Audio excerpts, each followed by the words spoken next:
यदि आपको स्वस्थ रहना है, यदि आपको खुश रहना है और यदि आपको हर दिन को अच्छे से एक लुत्फ़ के साथ एन्जॉय करना है, हर दिन में आपको खुशी के साथ गुज़ारना है, अपने रिलेटिव्स के साथ, अपने दोस्तों के साथ, अपने फैमिली के साथ आपको ठीक रहना है, तो सबसे पहली बात आपका जो डर है, उसको आपको हटाना होगा। डर को हटाने का, डर को अपने आप से अलग करने का केवल एक ही रास्ता है, कोई शॉर्टकट नहीं है। आपको ये मानना होगा कि आपकी मृत्यु कभी भी हो सकती है, आपको मृत्यु की तैयारी करनी होगी, मृत्यु को स्वीकार करना होगा और डर तनाव को तभी हटा सकते हैं आप, भय से आपको मुक्त होना होगा।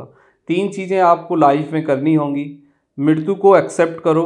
डेथ एक यूनिवर्सल ट्रुथ है, कभी भी आ सकती है, किसी की भी आ सकती है और कोई भी अमर नहीं है। जो इंसान इस दुनिया में आया है उसको एक दिन जाना है। हम सब ये इस सच के साथ ही हैं, लेकिन प्रॉब्लम ये है कि हम उस सच को जानते तो हैं लेकिन मानते नहीं हैं। तो आप आज ये स्वीकार कर लीजिए कि आज अगले पल में आपकी मृत्यु हो सकती है, आज में आपकी मृत्यु हो सकती है और आज का दिन आपका आखिरी दिन हो सकता है। जिस दिन आप ये मान के दिन को जीने लगेंगे, जिस दिन ये मान के आप हर दिन जिएंगे कि आज का दिन लास्ट का दिन है, इसको अच्छे से जियो, इसको अच्छे से काम करो, अच्छे से कनेक्ट करो, कोऑर्डिनेट रहो, तो फिर आपका दुख धीरे धीरे ख़त्म हो जाएगा। डर तनाव जब तक ख़त्म नहीं होगा, आपकी बीमारियां आपका पीछा नहीं छोड़ेंगी। बहुत सारी बीमारियां आपके डर के कारण, ट्रॉमा के कारण, तनाव के कारण और आने वाले कल की जो चिंता है उसके कारण आपका पीछा करती हैं और वो बीमारियां तब तक आपका पीछा करती रहेंगी जब तक कि जीवन के बारे में आप सच को, सही बात को, यूनिवर्सल ट्रुथ को एक्सेप्ट नहीं करोगे, नहीं समझोगे। हर इंसान यंग रहना चाहता है, हर इंसान लंबी उम्र चाहता है, हर इंसान पुनर्जन्म चाहता है, हर इंसान अप्सराएं चाहता है, हर इंसान हूर चाहता है। तो ये जो चाहत है ये हाइपोथेटिकल है, ये चाहत प्रैक्टिकल नहीं है, ये चाहत ट्रुथ नहीं है इस चाहत में, और ऐसा कुछ होता ही नहीं है। ना ही कोई पुनर्जन्म होता है, ना ही कोई स्वर्ग होता है, ना ही कोई नर्क होता है, ना ही कोई अप्सरा होती है, ना ही कोई हूर होती है। ये सब हमारा एक स्टेट ऑफ माइंड है और ये स्टेट ऑफ माइंड हमारे अंदर डेवलप किया गया है, ये स्टेट ऑफ माइंड हमारे अंदर फिक्स किया गया है। इस स्टेट ऑफ माइंड के कारण ही हम तनाव में जाते हैं, इस स्टेट ऑफ माइंड के कारण ही हमें डर लगता है और इस स्टेट ऑफ माइंड के कारण ही हम अच्छा और बुरा, अच्छे हिंदू मुसलमान, अच्छे सिख ईसाई बनते हैं। तो इन सबसे पहले आप अपने को बाहर करिए, पहले इनसे आप अपने को अलग करिए। एक आम इंसान अपने को मानिए, एक नॉर्मल ह्यूमन बीइंग अपने को मानिए और उसके बाद जीवन की जो सच्चाई हैं उनका सामना करिए।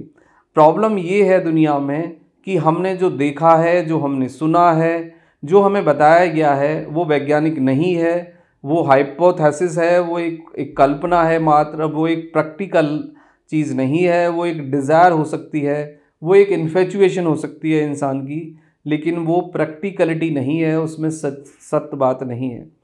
देखो, जब कोई भी इंसान व्यवहारिक नहीं होगा, उसकी सोच व्यवहारिक नहीं होगी, उसका दृष्टिकोण व्यवहारिक नहीं होगा, तो वो जीवन से तनाव ज़रूर पैदा करेगा, जीवन में तनाव उसको ज़रूर आएगा।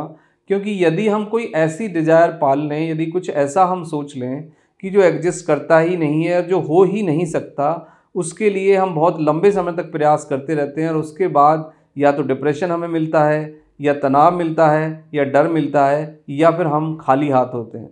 क्योंकि हमारी जो चाहत थी वो साइंटिफिक नहीं थी, वो प्रैक्टिकल थी नहीं, और वो चाहत एग्जिस्ट ही नहीं करती। तो उसके बाद सबसे बड़ा वैक्यूम और सबसे बड़ा खालीपन हमारे जीवन में आता है।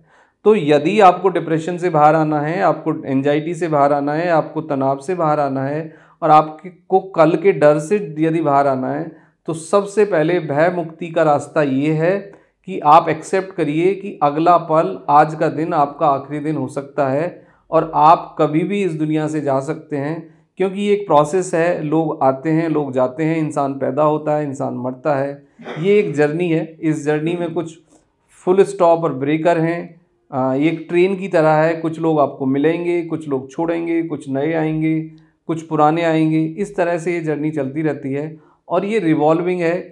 सबको मरना पड़ा, वो राम हो, कृष्ण हो, महावीर हो, मोहम्मद हो, सबको एक ना एक दिन इस दुनिया को छोड़ के जाना पड़ा। तो ये बात बिल्कुल सच है, मरना सबको होगा, कोई अमर नहीं है और सबका टाइम फिक्स है। जब टाइम आपका ख़त्म हो जाएगा तो आपको जाना होगा। तो जिस दिन आप ये एक्सेप्ट कर लेंगे उस दिन आपके जीवन में बदलाव आएगा, आपकी सोच में बदलाव आएगा, आपकी सोच व्यवहारिक होगी और आप ये डर तनाव से बाहर निकल पाएंगे। क्योंकि बहुत सारे लोगों ने लगातार हमसे पूछा है कि सर वो बड़ी बीमारी का वहम, सर वो बड़ी बीमारी का डर, सर कैंसर तो नहीं हो जाएगा, टीबी तो नहीं हो जाएगी, मेरे बच्चों को कुछ तो नहीं हो जाएगा, मेरे जाने के बाद मेरे बच्चों का क्या होगा।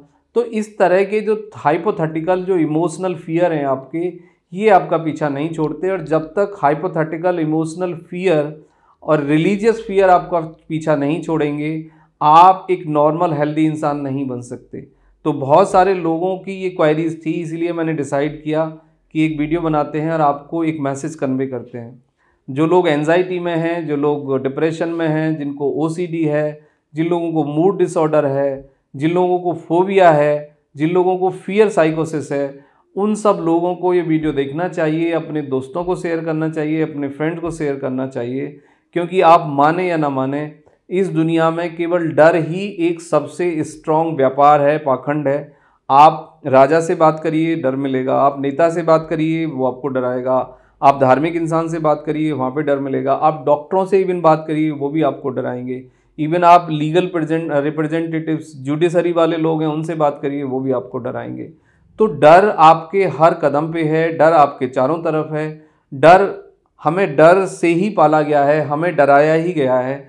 वो टीचर के द्वारा हो, वो माँ बाप के द्वारा हो, या फिर और अथॉरिटीज़ के द्वारा हो, हर जगह कहीं ना कहीं फियर है और इस फियर को समझने की आवश्यकता है। दुनिया का सबसे बड़ा पाखंड, सबसे बड़ा वो है एक आपके साथ अन्याय और आपके साथ एक जो गलत चीज़ होती है, वो डर होता है। डर की प्रैक्टिस होती है और डर की प्रैक्टिस के बाद लोगों को मोबिलाइज किया जाता है, लोगों से बिजनेस किया जाता है और उन्हें एक लंबे समय तक लूटा जाता है और उन्हें खुद भी ये एहसास नहीं होता कि वो फियर के कारण ऐसा कर रहे हैं। आप कल्पना करिए कि यदि आप भय मुक्त हो जाओगे तो फिर आपको कोई भी किसी भी हिस्से से नहीं डरा पाएगा।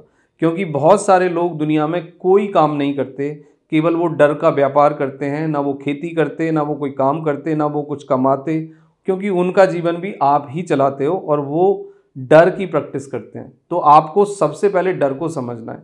यदि आपको डिप्रेशन है, एंजाइटी है, ओसीडी है, फियर साइकोसिस है, इंसोम्निया है, मूड डिसऑर्डर है, तो सबसे पहली सीढ़ी है कि आप डर के साथ डील करिए। डर से जब आप मुक्त होंगे, उसके बाद आप डिसिप्लिन से टाइम टेबल बनाइए, डिसिप्लिन से खाना खाइए, पूरी नींद लीजिए, रेगुलर व्यायाम करिए और उस नेचर पे, उस गॉड पे, उस सुप्रीम पावर पे विश्वास रखिए जिसका आप ये मानते हैं कि जिसने आपको बनाया, जिसने आपको इन्वेंट किया, बनाया, वो आपको प्रोटेक्ट भी करेगा। क्योंकि नेचर में कोई सिक्योरिटी का सिस्टम नहीं लगा हुआ है। नेचर में इंसान without cloth, without a memory, without a religion, without a caste, एक फ्री ब्रेन के साथ इंसान आता है और सब कुछ खाली हो जाता है जब वो इंसान इस दुनिया को छोड़ के जाता है। तो जिस तरीके से आप इस दुनिया में आते हैं उस तरीके से ही आप चले जाते हैं। इस बीच की जर्नी में आप जितने XYZ, जितना अंधविश्वास, जितना नॉन साइंटिफिक चीज़ें आप अपने साथ जोड़ोगे, अपने ब्रेन में डालोगे, वो ही आपको डर, तनाव और दिमाग की बीमारी पैदा करेंगी। तो इससे बचिए आप, उसके बाद डेफिनेटली आपको बहुत बड़े फायदे होंगे। Thank you very much and take care yourself.